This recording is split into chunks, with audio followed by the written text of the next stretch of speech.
இதுவா இதுவா இல்ல இதுவா இதுவா என்னன்னு புரியலையே. இந்த போத்துல வச்சுக்கொண்டு 2 போத்துல வச்சுக்கொண்டு அடிமையாக யோசிச்சு கொண்டிருக்கிறேன். போய் பார்க்க.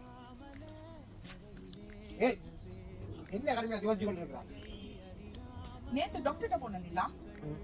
டாக்டர் சொன்னவ என்ன மனம் விட்டு சிரிச்சா ஆயில் கூடும். ஆயில் கூடும். அதான் எந்த ஆயில் என்று சொல்லாம விட்டுட்டான். சமைக்கிற ஆயிலா இல்ல தலைக்கு வைக்கிற ஆயிலான்னு தெரியல. அதுதான் யோசிச்சுட்டு நிக்கிறேன். உங்களுக்கு தெரியுமா இது? பிச்சுக்கிட்டு போய் எனக்கு ஒரு பதில் சொல்லிட்டு போயா. உனக்கு சொன்னாலே டாக்டர் அவள்கிட்ட போய் கேளு. நீங்க என்ன சொல்றது? நான் நாளைக்கு டாக்டர்கிட்ட கேட்க தான் போறேன். எந்த ஆயில் கூடும்.